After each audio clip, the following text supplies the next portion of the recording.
네, 박근혜 대통령이 오늘 오전 청와대에서 대구 경북 지역의 초재선 의원 11명과 만났습니다. 사드에 관한 지역 민심을 청취하고 또 협조를 당부하기 위한 자리였는데요. 어떤 이야기가 오고 갔는지 이동우 YTN 보도국 부국장과 함께 전국 상황 짚어보겠습니다. 자, 안녕하십니까? 예, 안녕하십니까? 자, 오늘 박근혜 대통령이 대구 경북 지역의 의원들을 따로 만났어요. 예. 이 자리 어떻게 마련된 겁니까? 원래 지난 7월 15일 날 김재원 정무수석하고 대구 경북 지역 초선 의원들 저녁 자리가 있었습니다. 예. 거기서 대구 경북 지역 민심이 별로 좋지 않으니까 대통령을 직접 만나서 한번 민심을 전달하고 싶다 이런 의견을 피력했고 김재원 정무수석이 그렇게 한번 주선을 하겠다 이렇게 약속이 됐다는 겁니다. 그래서 대통령 일정을 보니까 8월 초 정도가 좋을 것 같다. 그래서 오늘 날짜를 잡았던 거고 그것이 이제 성사된 거죠. 그래서 TK 지역 초선 의원 10명하고 사드가 배치되는 이제 성주 지역 현역 의원인 이완영 의원이 이제 재선 의원인데 그렇게 한 명을 포함돼서 전부 11명이 이제 참석하게 된 겁니다. 예.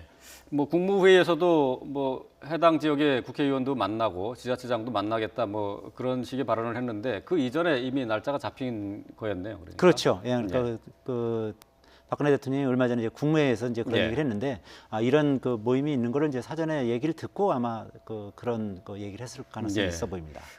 오늘 면담은 10시부터 시작이 되는데 예정된 시간보다 훨씬 넘기면서 진행이 됐다고요. 예, 그렇죠. 원래 대통령이 다른 일정이 있었는데 다른 일정을 연기하면서까지 원래 한 1시간 정도면 마칠 걸로 예상했는데 2시간을 꽉 채워서 초재선 의원들하고 면담 일정을 이제 이어갔습니다. 여기서는 아무래도 이제 사드 배치의 어떤 필요성, 국익을 위해서는 반드시 필요하다. 그리고 성주가 가장 그 중에서 이제 적합한 부지였다 이런 부분을 이제 강조했고 대통령이 이제 성주 지역 국민들이 반발하는 것 때문에 밤잠을 이루지 못하고 있다 뭐 이런 얘기도 했다고 합니다. 그리고 의원들이 전부 이제 11명 아니겠습니까? 각 지역의 어떤 지역의 민심을 전하고 또 지역 민원이라든지 뭐 이런 부분도 얘기를 하다 보니까 시간이 많이 지연이 됐고 대통령도 이제 허심탄회하게 뭐 있는 얘기들 다 했다고 합니다. 예를 들면 뭐 이런 사드 배치 필요성이라든지 아니면 뭐 대구 군공항 이전이라든지 뭐 이런 문제 같은 걸 얘기를 했고 그뿐만 아니라 뭐 김영란법 관련해서도 김영란법이 아무래도 이제 시행이 되면서 9월 28일 뭐부터 시행되지 않겠습니까? 그러면은 이제 내수가 많이 침체될 가능성이 있는데 그런 부분이 좀 걱정이다. 뭐 이런 얘기도 했다고 합니다. 앞서서 뭐 새누리당에서는 이번에 면담 내용을 정리해서 발표를 하기도 했는데 그중에 가장 뭐 눈에 띄는 내용은 성주군 내 지금 성산포대로 정해져 있지 않습니까? 예, 그렇습니다. 이것을 다른 지역으로 성주군 내에 다른 곳으로 옮길 수도 있다 이런 내용이 나왔는데 이건 좀 어떤 내용인지 좀 정리를 해주시죠. 이제 왜냐하면 지금 이제 대통령께서 이제 성주 내 다른 지역 배치도 검토하겠다. 그러니까 성주 구민들이 워낙 반발하니까 국민들이 어차피 다른 성주 군 내에 다른 지역이 있어서 뭐 이렇게 요청을 한다면 적극 검토해보겠다 이렇게 얘기를 했다는 겁니다. 그래서 지금 후보지로 나오는 곳이 지금 이제 성산포대는 한 400m 정도 되는 곳이고 성주 읍내가 제일 많이 살고 있는데 거의 한 3만 명 정도 산다는 건데 거기서 한 1.5km 정도밖에 안 떨어져 있거든요. 그러다 보니까 거기서 좀 인가가 별로 없고 좀 성주 시내하고 읍내하고 많이 떨어져 있는 까치산하고 염석산이라는 데가 있답니다. 염석산은 해발 한 800m 정도 되고 그리고 까치산은 한 500m 정도 되는데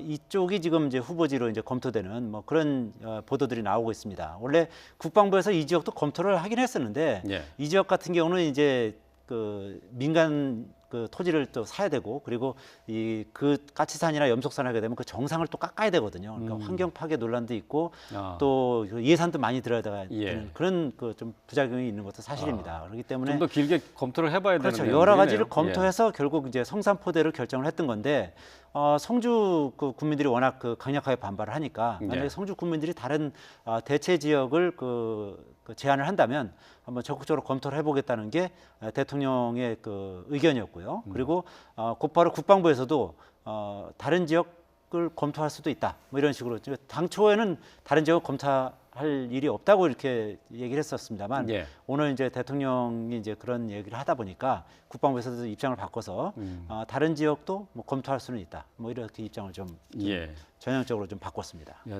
성주의 지역구를 두고 있는 의원이 이완영 의원인데요. 언론 인터뷰를 통해서 박 대통령이 직접 성주 군민을 만나는 게 어떻겠느냐 하는 뭐 발언을 했습니다. 오늘 자리에서도 그 얘기를 전달했는지 모르겠네요. 오늘 자리에서는 뭐 그 자리에 그런 그 요청을 하지는 않았다고 합니다. 예. 근데 어쨌든 다만 대통령이 오늘 성주 군민들이 그런 의견을 제시한다면 그걸 적극 뭐 검토하겠다고 얘기를 했기 때문에 만약에 이제 다른 제3의 지역으로 결정이 된다고 하면 그걸 설명하는 차원에서라도 대통령이 만약에 성주 지역을 방문한다면 훨씬 그 주민들을 설득하는데 큰 도움이 되지 않을까 이제 그런 생각도 해볼 수 있을 것 같습니다. 예.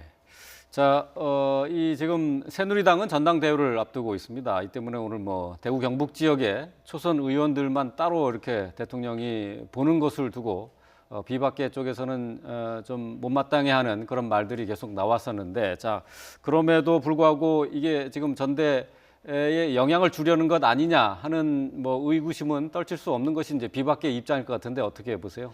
특히 김무성 전 대표가 아주 이 부분을 좀 문제 제기하면서 강력 반발하는 그런 상황이거든요. 지금 화면에도 나옵니다만 전당대회를 앞두고서 대통령께서 특정 지역의 의원들을 만나는 것은 잘못된 일이다.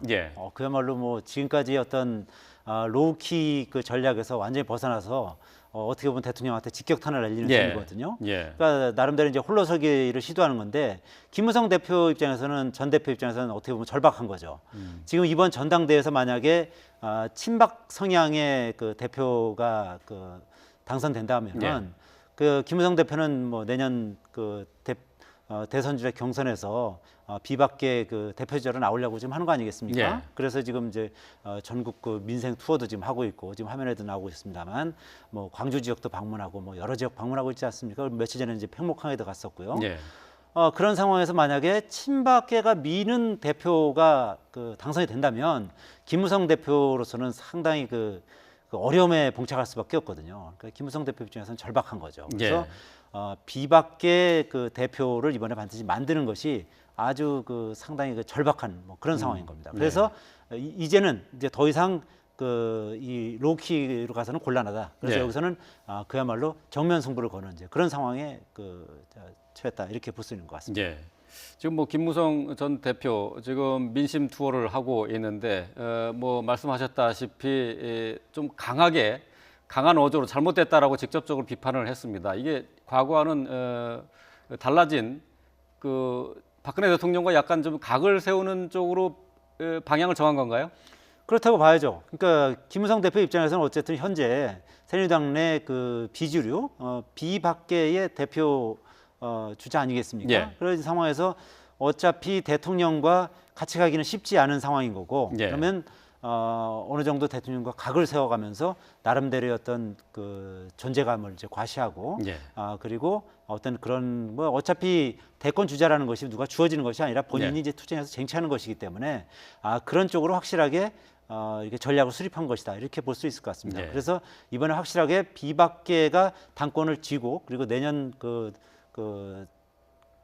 대선 후보 경선에서 확실하게 새누리당 후보로서 확실하게 자리매김하겠다. 뭐 그런 전략을 아주 확실하게 지금 보여준 거라 이렇게 볼 수 있을 것 같습니다. 여야 구분 없이 대선 잠룡들의 행보가 분주해진 것 같습니다. 지금 뭐 김무성 전 대표 같은 경우 지금 호남에 가 있죠. 지금 뭐 호남에 방문을 했는데 어떤 의미를 갖고 있다고 봐야 되나요?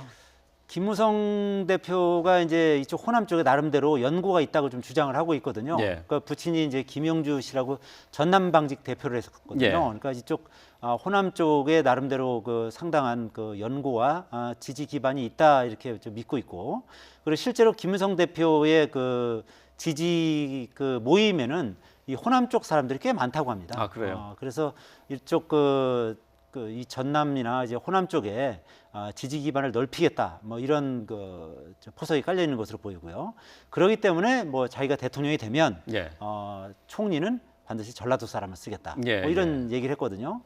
상당히 뭐 정치적 발언이고 호남을 확실히 배려하겠다, 뭐 그런 정치적 의미를 가지고 있는 건데 아무래도 이제 이 새누리당 내 여러 주자 가운데 호남의 나름대로 어떤 지지 기반이나 이걸 가지고 있는 사람은 내가 유일하다, 이런 부분을 상당히 강조하기 위한 그런 포석이다 이렇게 볼 수 있을 것 같습니다. 자, 이제 더불어민주당의 문재인 전 대표 지난달에 독도를 방문했습니다. 예. 안보에 관련돼 있는 행보가 아닌가 싶은데요. 지금 뭐 사드 배치에 대해서는 뭐 반대한다는 의견은 분명히 하고 있고 문재인 전 대표 지금 대권 행보 어떻게 지금 이루어지고 있는지 좀 정리를 해주시죠. 그 문재인 전 대표 입장에서는 어쨌든 현재 야권 내에서는 뭐 가장 유력한 주자 아니겠습니까? 특히 뭐 더불어민주당에서는 뭐 사실상 뭐 유일무이한 뭐 대권 주자라고 볼 수 있을 것 같은데 아무래도 이제 더불어민주당 쪽은 안보 관련해서는 뭐 취약할 수밖에 없거든요. 예. 최근 뭐 사드 논란 관련해서도 사드 문제 뭐 적극적인 반대라기보다는 뭐 재검토를 해야 된다 이런 식으로 조금 예. 두루뭉술하게 넘어가긴 했습니다만 어쨌든 이런 그 독도를 방문해서 현지를 시찰하면서 뭐 현지 그 경찰을 위문한다든지 이런 안보 행보를 통해서 이 더불어민주당과 그 문재인 그 전 대표가 안보 문제에 있어서만큼은 확실하게 그 나름대로 이제 지금 이 입장을 정립해 나가고 있다 이런 부분을 이제 강조하려고 하는 예. 그런 행보다 이렇게 볼 수 있을 예. 것 같습니다. 안철수 전 국민의당 대표 지금 뭐 국회 내에서 활동보다는 밖에서 지금 많이 움직이고 있습니다. 주로 이제 청년층을 상대로 한 강연 정치를 해왔는데 최근에는 중장년층으로 이렇게 넓혀가고 있다고 하는데 외연 확장을 노리는 거라고 볼 수 있겠죠? 그렇죠. 지금 이제 다음 대선 되면은 2030 세대보다 5060 세대가 훨씬 더 많아지거든요. 예. 뭐 지난 대선만 해도 뭐 비슷했었습니다만 이제 점차 이제 저출산 고령화 사회가 되면서 이제 50대 이상의 어떤 그 투표층이 점점 늘어날 수밖에 없는 상황이고 안철수 전 대표 입장에서는 그쪽 그 4050 이상의 그 지지 없이는 다음 대선이 어렵다 이런 판단을 했겠죠. 예. 그리고 특히 그 중도층으로 의원을 확장하지 않으면 다음 대선이 상당히 어렵다 이런 판단을 했을 것으로 보이고 그리고 특히 이제 안철수 전 대표 입장에서는 최근에 지지율이 전반적으로 좀 정체 현상이 지금 빚어지고 예. 있거든요. 예. 아시다시피 국민의당이 지금 뭐 총선 리베이트 사건으로 상당히 지금 곤욕을 치르고 있고 이런 상황에서 그런 리베이트 사건에서 어느 정도 좀 거리를 두고 이런 예. 강연 활동을 통해서 의원도 확장하고 지지율도 높이려고 하는 뭐 그런 시도다 이렇게 볼 수 있을 것 같습니다. 예. 지금 더불어민주당과 그리고 새누리당 모두 전당대회 준비 때문에 분주합니다. 전당대회 얘기를 좀 해보겠는데요. 새누리당 비박계 후보들 이제 2명이 남아 있는데 단일화하는 것 아니냐 하는 얘기가 계속 나오고 있습니다. 어떻게 봐야 됩니까? 지금 이제 그 비박계 같은 경우는 이제 정병국 의원하고 예. 주호영 의원 남아 있지 않습니까? 그래서 친박계에서는 이제 이주영, 이정현 이렇게 있고 한성교 의원 같은 경우는 뭐 중립성이라고 예. 볼 수 있을 것 같고요.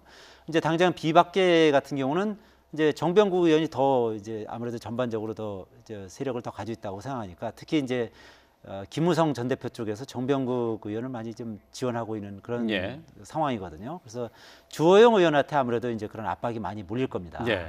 정병국 의원을 지지해달라 이런 건데 주호영 의원 입장에서는 상당히 좀 고민스러운 상황인데 이제 이게 그 양날의 칼입니다. 주호영 예. 의원은 아시다시피 그 대구 지역 그 국회의원 아니겠습니까?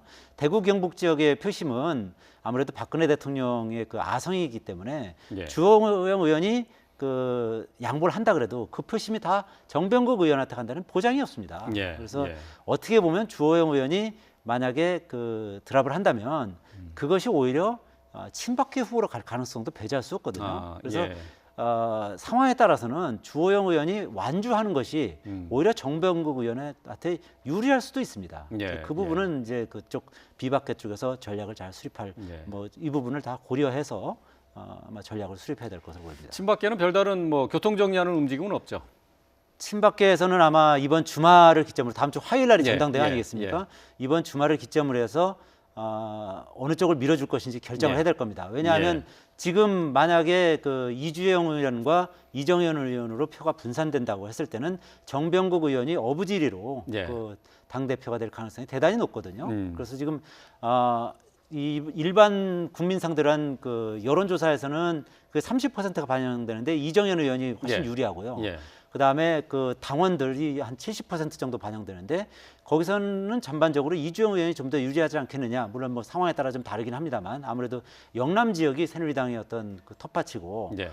그리고 그 호남은 뭐 전반적으로 봤을 때 그 대의원의 3%도 안 됩니다. 예. 2.8% 정도밖에 안 되기 예. 때문에 그래서 이런 여러 가지 그 상황을 고려해서 친박께서 아마 주말 중에 누구를 지지할 것인지 아마 최종 결정할 것으로 예상이 됩니다. 예, 짧게 좀 부탁을 드리겠는데 더민주가 이제 내일 예비 경선 컷오프를 합니다. 한 명이 탈락하게 되는데 어떻게 예상하세요? 글쎄요, 이제 중앙위원들 상대로 한 350명 정도 상대로 이제 투표를 하는 건데, 이 중앙위원들이 대부분이 이제 현역 의원이거나 현역 그 원외 지역위원장 그리고 이제 기초단체장 이런 분들로 이루어져 있습니다. 대부분이 친노 또는 친문 세력입니다. 한 8, 90%가.